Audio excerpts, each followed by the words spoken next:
Her laugh was sharp enough to cut glass. We were in the middle of the living room, champagne glasses, soft jazz, fake smiles. My husband's family was in full performance mode, the way they always were when there were enough witnesses. And then she said it, loud enough for every head to turn, as if it were a joke. "Pay for it, now."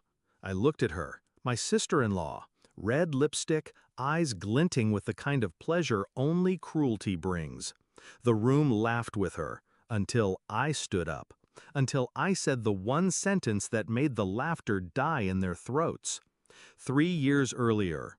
I met her before I married into the family. She was charming at first, hugged me like a sister, told me I was exactly what her brother needed, soft enough to love him, strong enough to fix him. I believed her. Back then, I still thought love was enough to make a marriage unshakable. What I didn't know was that behind her warmth, she kept a running list of my flaws, my mistakes, my every hesitation. She collected them like ammunition. The first cracks. It started small. Her comments shifted from playful to pointed. "Oh, you don't work? Must be nice." "Wow, he's paying for that dress." I brushed it off. Families have dynamics. This was just hers. But then I noticed things. Private arguments between my husband and me would somehow leak to her. Details I never shared with anyone. He swore he didn't tell her. I wanted to believe him. Until the night I found her text on his phone. Not romantic, not sexual. Worse. Her telling him to keep me in line, and him agreeing. Her calling me a gold digger, and him not defending me. My stomach twisted. I felt the burn of betrayal, but I kept my face still. Control. I didn't cry, I didn't yell. I learned. I learned that power doesn't come from reacting, it comes from preparing. And so I started listening. I stayed quiet while she bragged about tax tricks, hinted at her off-the-books cash, laughed about forgotten loan repayments to their parents. She didn't know I was recording. She didn't know I was tracing every payment, every transfer. And my husband? His arrogance was my camouflage.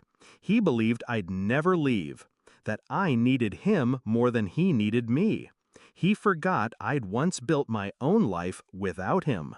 The plan. Step 1, secure myself. I opened a separate account, redirected small payments, refunds, anything unnoticed, bought nothing new, played the role of the dependent wife. Step 2, document everything. Every insult, every time she called me useless in front of friends, every time he laughed instead of defending me. I gathered bank records, messages, voice memos. Step 3, align the timing. Her business was due for an audit.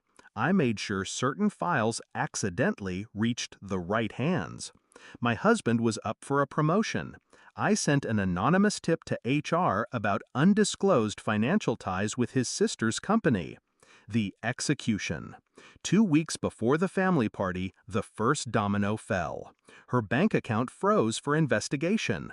She called me, frantic, not knowing I was the reason. I listened, murmured sympathy, promised to help.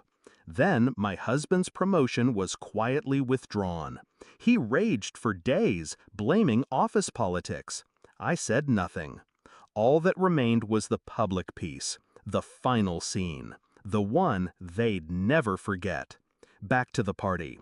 She stood there, champagne glass in hand, demanding I pay for it, now, laughing like she'd just won some invisible game. I knew exactly what she meant. She'd lent me money months ago in front of the family, framing it as generosity. She wanted to humiliate me, to remind everyone that I owed her. I put my glass down, slowly. The room stilled, sensing a shift. I looked at her, then at my in-laws, then back, and I spoke, calm and clear. "You want payment? Fine. Let's settle all debts tonight." I pulled my phone from my bag, pressed a button. Her voice filled the room, my recording from months ago. "And the cash? I keep it off the books so the audit never sees it." Her face drained of color. I stepped closer. "That's you, isn't it? Same voice, same laugh." Gasps rippled. My father-in-law's face turned red. My mother-in-law's smile cracked. I turned to my husband. "And here's you, agreeing to keep me in line." The second recording played. His voice, low and mocking, talking about me like I was property. The silence was so heavy I could hear the ice melt in the glasses. The payoff. I reached into my bag again, this time for a folded document. "Oh, and before I forget, here's proof of the $20,000 I repaid you last month. Direct transfer. You must have overlooked it." I placed it on the coffee table, like a dealer laying down the winning card. I could feel their panic blooming, the realization that their little power plays had been dismantled piece by piece in front of their own guests.